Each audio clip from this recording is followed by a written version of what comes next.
Hello friends, अस्सलामु अलैकुम। आप देख रहे हैं फुली 5 वर्ल्ड यूट्यूब चैनल। मैं हूं फरहान अलीम, आज एक नई वीडियो के साथ।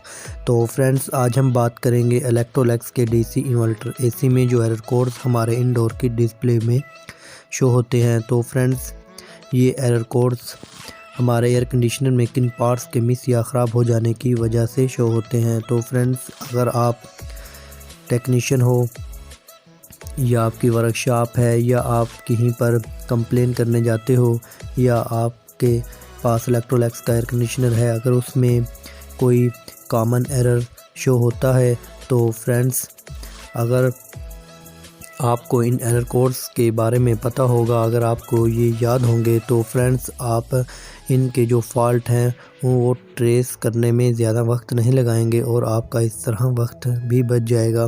तो फ्रेंड्स, ये एरर कोड्स कंपनी हमें इसलिए देती है ताकि हम अपने फॉल्ट ट्रेस करने में ज़्यादा वक्त ना लगाएं और आसानी से अपना फॉल्ट ट्रेस कर लें। तो फ्रेंड्स, अगर आप टेक्नीशियन हैं, तो फ्रेंड्स अगर आपकी वर्कशॉप है तो फ्रेंड्स इन एरर कोड्स को एक लिस्ट बना कर लिख लें या इनको याद कर लें या अपनी वर्कशॉप में लगा दें ताकि आपको एरर कोड्स ढूंढने में ज़्यादा टाइम ना लगे और आप आसानी से अपने फॉल्ट को ट्रेस कर पाएँ। तो फ्रेंड्स, वीडियो को शुरू करने से पहले मेरी छोटी सी गुजारिश है कि अगर आप मेरे चैनल पर न्यू हो तो मेरे चैनल को सब्सक्राइब कर लें, लाइक करें और वीडियो को शेयर करें और फ्रेंड्स साथ में बेल आइकन की घंटी को भी प्रेस कर लें ताकि मेरी हर न्यू आने वाली वीडियो का नोटिफिकेशन बर वक्त आप तक पहुंच सके। तो फ्रेंड्स, हम अपनी वीडियो को आगे बढ़ाते हैं बिना टाइम वेस्ट किए।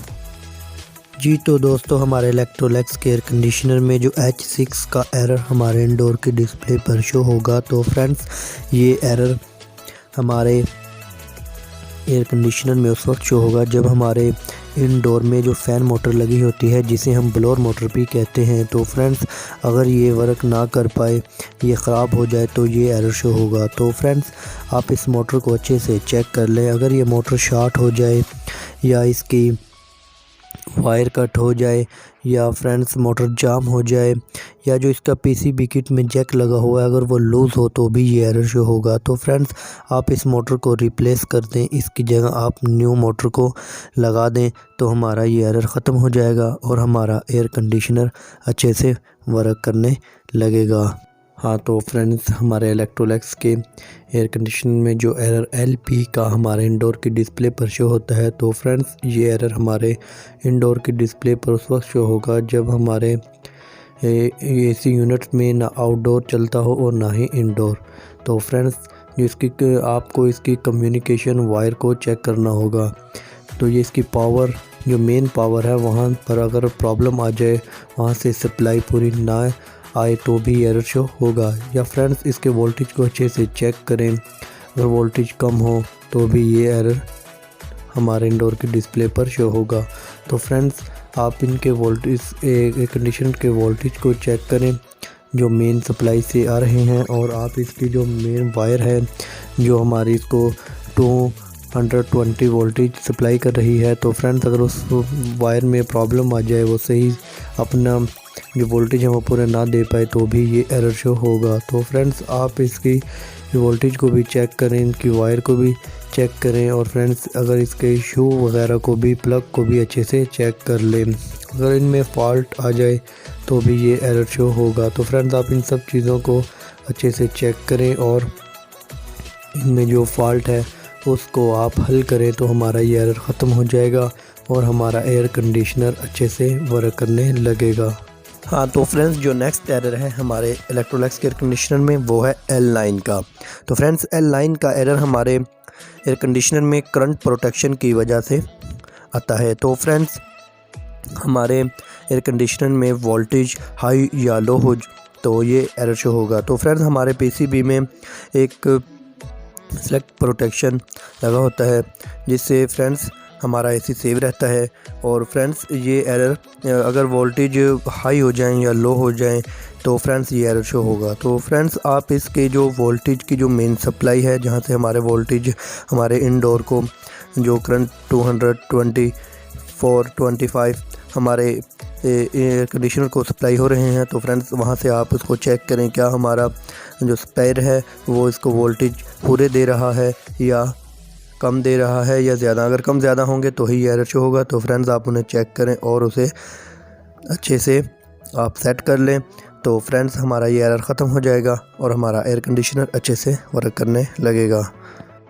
हाँ तो फ्रेंड्स जो नेक्स्ट एरर है हमारे इलेक्ट्रोलैक्स के एयर कंडीशनर में वो है F1 का। तो फ्रेंड्स F1 का एरर हमारे इनडोर में, जब हम इनडोर के कवर को ओपन करते हैं तो फ्रेंड्स जो हमारे एपोरेटर की फिंज़ों के ऊपर सामने लगा होता है उसे हम इनडोर रूम टेम्परेचर सेंसर कहते हैं। तो फ्रेंड्स अगर इस सेंसर में फ़ॉल्ट आ जाए, ये अपना वर्क ना कर पाए तो ये एरर शो होगा। तो फ्रेंड्स आप इस सेंसर को चेक कर लें। अगर इस सेंसर की वायर कट हो जाए या ये सेंसर शॉर्ट हो जाए या फ्रेंड्स अगर हमारे जब टेक्नीशियन वगैरह सर्विस करते हैं उनके हाथ लग जाने की वजह से जो इसकी पीसीबी किट में जैक लगा हुआ है अगर वो लूज़ हो जाए, वो सही से एडजस्ट ना हुआ हो, वो ढीला रह जाए तो भी ये एरर शो होगा। तो फ्रेंड्स आप इसके तमाम स्टेप्स को अच्छे से चेक कर लें। तो फ्रेंड्स या आप इस सेंसर को रिप्लेस कर दें, इसकी जगह आप न्यू सेंसर को लगा दें तो हमारा ये एरर ख़त्म हो जाएगा और हमारा एयर कंडीशनर अच्छे से वर्क करने लगेगा। हाँ तो फ्रेंड्स हमारे इलेक्ट्रोलैक्स के एयर कंडीशनर में जो एरर F2 का है, तो फ्रेंड्स ये एरर हमारे एयर कंडीशनर में उस वक्त शो होगा जब हमारे इनडोर में कॉइल टेम्परेचर सेंसर में फ़ॉल्ट आ जाए, उसके ख़राब हो जाने की वजह से ये एरर शो होगा। तो फ्रेंड्स आप इस सेंसर को अच्छे से चेक कर लें। तो फ्रेंड्स ये सेंसर हमारे इनडोर में जो हमारा एपोरेटर होता है उसके जो शुरू में यू होते हैं उनके ऊपर वाली साइड पर जो सेंसर लगा होता है, इस सेंसर को हम कॉइल सेंसर कहते हैं। तो फ्रेंड्स अगर इस सेंसर में प्रॉब्लम आ जाए, ये शॉर्ट हो जाए या इसकी वायर कट हो जाए या फ्रेंड्स हमारे टेक्नीशियन जब सर्विस करते हैं तो इसका जैक लगाना भूल जाते हैं, तो फ्रेंड्स इन सभी कंडीशन में अगर कोई भी कंडीशन हो तो फ्रेंड्स ये एरर शो होगा। तो फ्रेंड्स आप इसको अच्छे से चेक कर लें या आप इस सेंसर को रिप्लेस कर दें, तो न्यू सेंसर लगा दें तो हमारा ये एरर ख़त्म हो जाएगा और हमारा एयर कंडीशनर अच्छे से वर्क करने लगेगा। हाँ तो फ्रेंड्स जो नेक्स्ट एरर है वो है F3 का।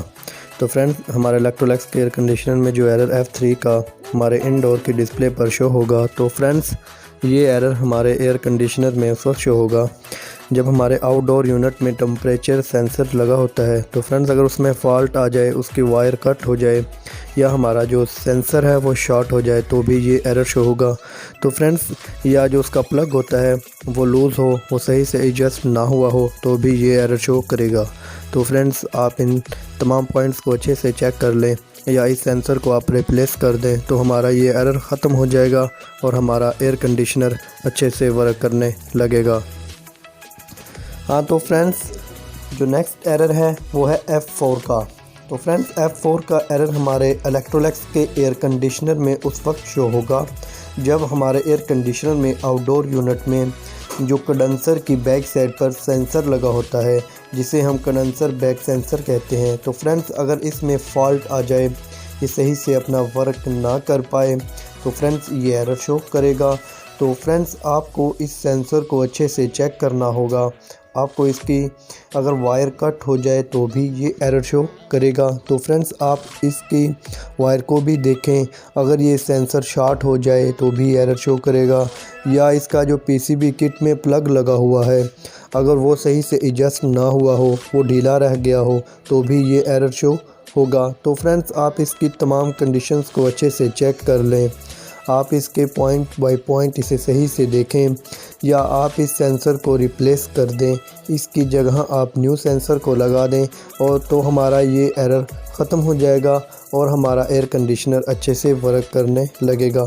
अगर फ्रेंड्स हम सेंसर रिप्लेस करते हैं फिर भी ये एरर शो करेगा तो फ्रेंड्स आप इसकी पीसीबी किट को रिपेयर करवा लें, उसमें फ़ॉल्ट आ सकता है।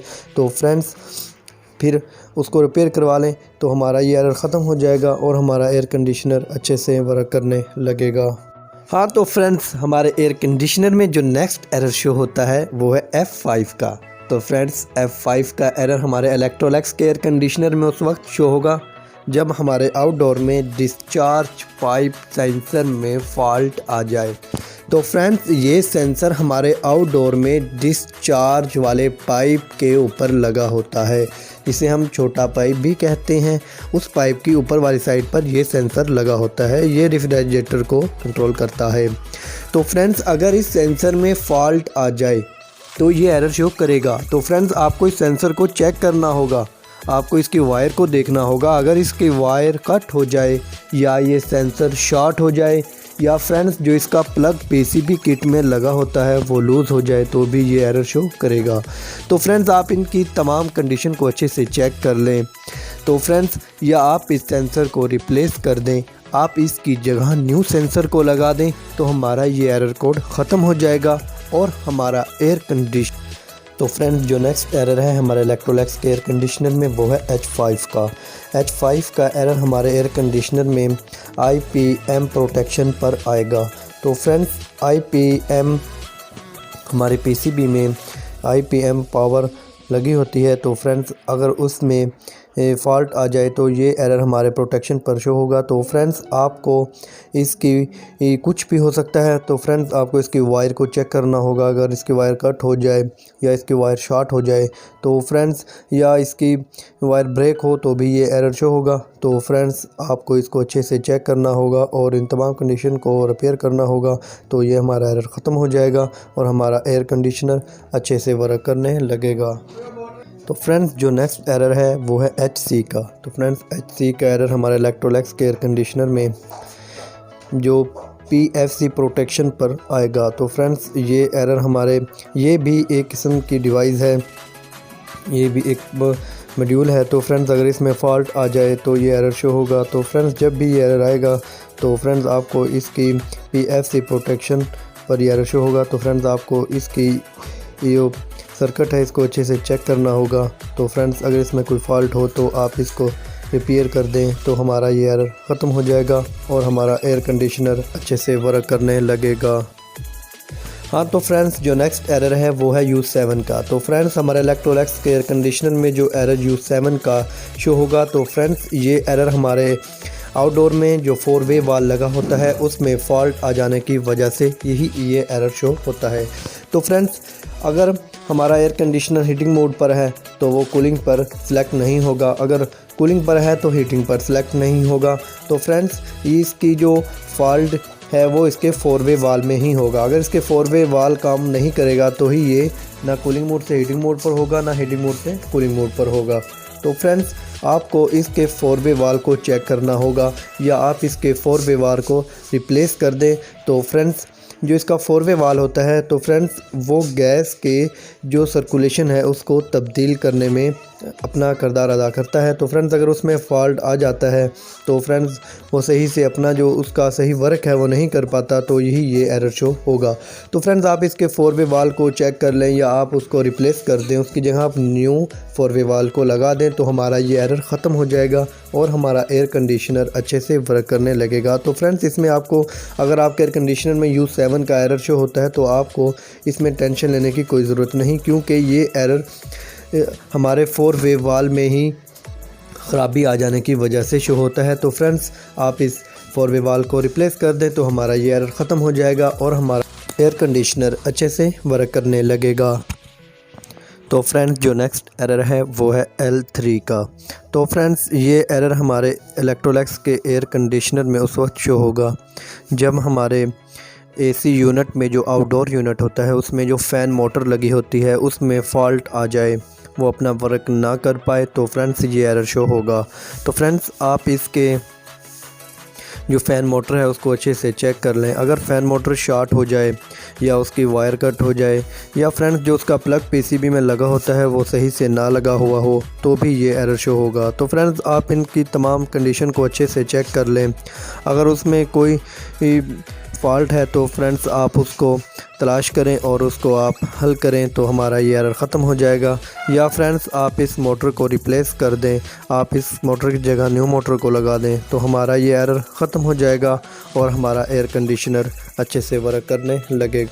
तो फ्रेंड्स ये थे इलेक्ट्रोलैक्स के एयर कंडीशनर के कॉमन एरर कोड्स जो मैंने आपको अच्छे से बता दिए हैं। तो फ्रेंड्स अगर आपके पास कोई क्वेश्चन हो तो मुझे कमेंट्स बुक में बता दें। अगर आप किसी एरर्स के बारे में पूछना चाहते हो तो मुझे कमेंट्स कर दिया करें, मैं आपको उसका जवाब कमेंट्स बुक में दे दिया करूँगा। तो फ्रेंड्स, इसी किस्म की अच्छी और मज़ीद मालूमाती वीडियोस से बाखबर रहने के लिए फ्रेंड्स मेरे चैनल को सब्सक्राइब करना ना भूलिएगा और साथ में बेल आइकन की घंटी को भी प्रेस कर दीजिएगा ताकि मेरी हर न्यू आने वाली वीडियो का नोटिफिकेशन बर वक्त आप तक पहुंच सके। तो फ्रेंड्स, मिलते हैं एक नेक्स्ट वीडियो में नई मालूमात के साथ। खुदा हाफिज़।